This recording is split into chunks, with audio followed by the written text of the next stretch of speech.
Cada día, más de 100.000 toneladas de vidrio se producen en todo el planeta. Los Estados Unidos solo consumen cerca de 12 millones de toneladas al año. El punto de partida de todo ese vidrio es el mismo, arena de sílica, un polvo fino que se extrae de la tierra, se refina, se funde a más de 1600 grados centígrados y se transforma en el material transparente que cubre cada ventana, cada pantalla, cada botella que tocas hoy. Desde una detonación a 11 metros de profundidad hasta una placa de 81 por 81 centímetros lista para embarcar. Esto es, cómo se fabrica el vidrio industrial a escala de 700 toneladas por día. La cadena comienza bajo tierra. En las grandes minas de sílica de Brasil, los depósitos no están en la superficie, se encuentran en venas de roca dura a varios cientos de metros de profundidad. Para llegar a ellos, los equipos de extracción perforan pozos de 11 metros e introducen cargas de nitrato de amonio mezclado con combustible diésel, una combinación de alta potencia y fácil manejo.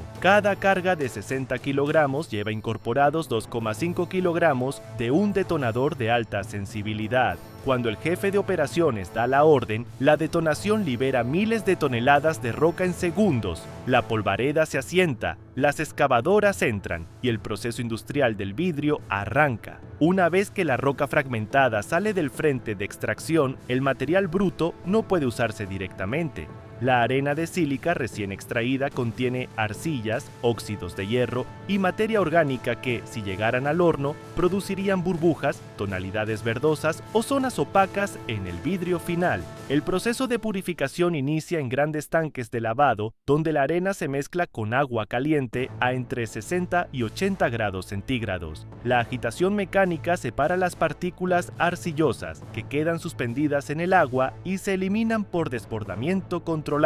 Después del lavado, la arena húmeda pasa a secadoras industriales de tambor rotativo, donde se somete a temperaturas de entre 200 y 300 grados centígrados durante el tiempo necesario para reducir la humedad residual a menos del 0,1%. El producto resultante es arena de sílica con una pureza de dióxido de silicio superior al 99,5%, envasada en sacos de 1 tonelada y despachada hacia las fábricas. La planta más grande de los Estados Unidos recibe más de 5.000 toneladas de este material cada semana, almacenadas en silos de gran capacidad que alimentan la línea de producción de forma continua, sin interrupciones entre turnos. La arena de sílica pura funde a aproximadamente 1.700 grados centígrados, una temperatura difícil de sostener de forma económica y eficiente a escala industrial.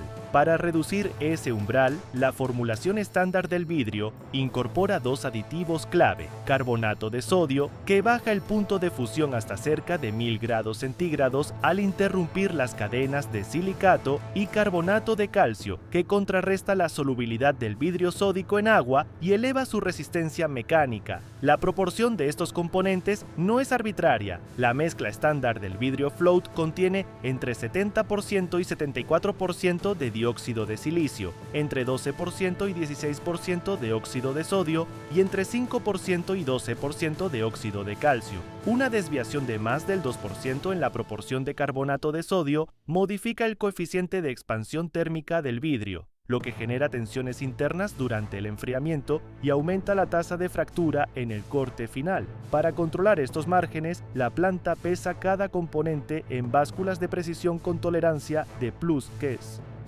5 kilogramos por lote de 700 toneladas diarias. A esta mezcla se añade un porcentaje de vidrio reciclado de lotes anteriores, típicamente entre el 15% y el 30% del peso total, que actúa como fundente auxiliar y reduce el consumo energético del horno en aproximadamente un 3% por cada 10% de cullet incorporado.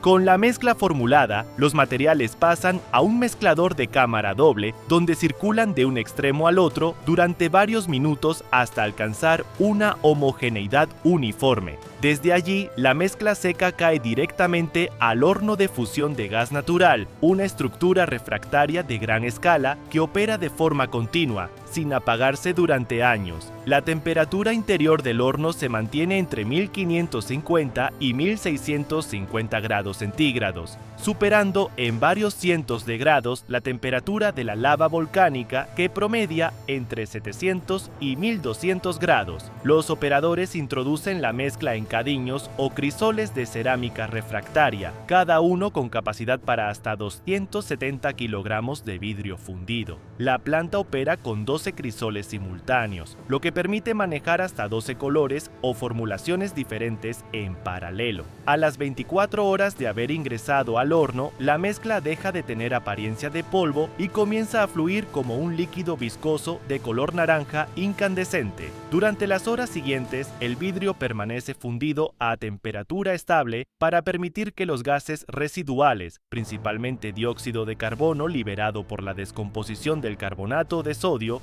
asciendan y escapen, reduciendo la concentración de burbujas internas a niveles aceptables. Los trabajadores del horno utilizan rastrillos de metal para remover la superficie fundida y desplazar activamente las burbujas hacia los bordes, donde se disipan. El equipo completo opera con trajes ignífugos y guantes de Kevlar, dado que el entorno de trabajo supera los 60 grados centígrados de temperatura ambiente en el perímetro del horno. El proceso de fabricación de vidrio plano, tal como lo conocemos hoy, tiene apenas 65 años de existencia. Antes de 1959, el vidrio plano se producía laminando vidrio fundido entre rodillos o puliendo vidrio colado sobre superficies planas, un método lento que dejaba marcas superficiales y ondulaciones visibles. Alastair Pilkington, un ingeniero británico, desarrolló el proceso float, hacer fluir el vidrio fundido sobre un baño de estaño líquido a 232 grados centígrados. El vidrio, más liviano que el estaño, flota sobre la superficie metálica y se extiende de forma perfectamente plana por efecto de la gravedad, sin contacto con rodillos que puedan deformar la superficie. El resultado es un vidrio con planitud de superficie de plus 0,1 milímetros por metro lineal, imposible de lograr con los métodos anteriores. Hoy, más del 90% del vidrio plano del mundo, ventanas, fachadas, pantallas, se produce por este método. La planta float más grande del mundo tiene una línea de producción continua de 700 metros de longitud y opera 365 días al año sin detener la línea, porque el proceso de arranque después de un apagado puede tardar hasta 3 semanas y requiere reemplazar por completo los refractarios del horno. En la producción de vidrio artístico y de color, el proceso difiere del float en su escala y en el control manual de la mezcla. Cuando el vidrio fundido en los crisoles alcanza la temperatura y viscosidad adecuadas, medidas visualmente por el color del resplandor y verificadas con termómetros de inmersión de tipo termopar, el equipo de extracción actúa con un margen de tiempo reducido. Los trabajadores extraen el vidrio fundido de los crisoles con conchas de acero de entre 2 y 18 kilogramos de capacidad, dependiendo del formato final requerido. Para producir un único color específico, los operadores pueden combinar hasta 5 conchas de crisoles diferentes simultáneamente, mezclando vidrios base con pigmentos como el óxido de cobalto para el azul, el óxido de cromo para el verde o el óxido de manganeso para el violeta. El mezclado se realiza sobre una mesa de trabajo con un tenedor de acero. Demasiadas pasadas producen un color opaco. Muy pocas dejan el pigmento sin integrar. La combinación correcta se logra en entre 8 y 15 pasadas, según la viscosidad del lote. El vidrio mezclado se deposita en una máquina de rodillos que lo lamina uniformemente hasta alcanzar el espesor requerido, típicamente entre 3 y 12 milímetros, según la aplicación final. Los rodillos ejercen una presión calibrada de forma que el vidrio se estira de manera homogénea sin generar diferencias de espesor superiores a 0,3 milímetros de borde a borde. Cada crisol de 270 kilogramos produce aproximadamente 25 placas de vidrio en 24 horas de operación continua. Con 12 crisoles activos, la capacidad diaria de la planta es de alrededor de 300 placas por ciclo, en múltiples colores y formulaciones. Una vez laminado, el vidrio tiene una temperatura superficial de entre 500 y 600 grados centígrados y no puede enfriarse de forma libre al aire. Un enfriamiento descontrolado genera un gradiente térmico entre la superficie exterior, que se enfría primero, y el interior de la masa, que retiene el calor más tiempo. Ese gradiente introduce tensiones de tracción en el núcleo y de compresión en la superficie que, al superar los 7 megapascales de diferencia, producen microfracturas internas invisibles que reducen la resistencia a la flexión del vidrio hasta en un 40% y lo hacen susceptible a romperse con impactos menores al límite de diseño. Para evitarlo, las placas pasan por un horno de recocido, proceso conocido como annealing, donde se mantienen a una temperatura de entre 540 y 560 grados centígrados durante un periodo controlado y luego se enfrían a una tasa máxima de 3 a 5 grados centígrados por minuto hasta llegar a temperatura ambiente. Este proceso fue estandarizado industrialmente en la primera mitad del siglo XX, pero su principio fue identificado por vidrieros venecianos en el siglo XIII, quienes notaron que el vidrio enfriado lentamente en la boca del horno resistía mejor las manipulaciones posteriores. La tasa de enfriamiento es la variable más controlada de todo el proceso. Una variación de más de 2 grados por minuto por encima del límite genera el 80% de los rechazos en la etapa de corte final. El inventario total de vidrio almacenado en proceso en una sola planta de escala industrial supera las 8.000 toneladas en cualquier momento dado, distribuidas entre silos de materias primas, hornos activos y racks de enfriamiento. A escala global, la industria del vidrio plano produce alrededor de 70 millones de toneladas al año, suficiente para cubrir una superficie equivalente a 350.000 canchas de fútbol. Pero la escala más impresionante no está en el peso ni en el área, está en el tiempo. La arena de sílica que hoy se extrae en Brasil puede tardar entre 72 horas y 5 días en completar el ciclo completo desde la detonación en la mina hasta la placa terminada en el almacén. El vidrio producido en una ventana estándar de 4 milímetros de espesor tiene una vida útil estructural estimada de más de 100 años si no sufre impactos o tensiones mecánicas. Y el vidrio que no supera el control de calidad no se descarta.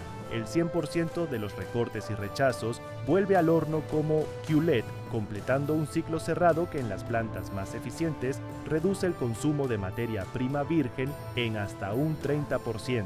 En términos económicos, el mercado global del vidrio plano supera los 250.000 millones de dólares anuales y se proyecta que crecerá a una tasa del 4,5% anual hasta 2030, impulsado principalmente por la demanda de vidrio para paneles solares fotovoltaicos, donde se requieren espesores de entre 2 y 3,2 milímetros con una transmitancia luminosa superior al 91,5%. Después del recocido, cada placa pasa por la sala de corte, donde los operadores trabajan con guantes de protección de cuero grueso y mangas reforzadas. Las aristas del vidrio recién cortado generan cortes limpios y profundos con contacto mínimo. El corte se realiza con una herramienta de punta de carburo de tungsteno que marca una línea de fractura controlada en la superficie. La placa se presiona sobre la línea y se separa obteniendo el formato estándar de 81 por 81 centímetros. La tolerancia dimensional aceptada es de +1 milímetro por lado. Las placas fuera de tolerancia o con visibles, rayaduras superficiales de más de 0,5 milímetros de profundidad o zonas opacas se separan de la línea principal, no se descartan, sino que se fragmentan y reincorporan a la superficie. Recuperando el tiempo.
¿Qué otro proceso de fabricación industrial quieres ver analizado a este nivel de detalle?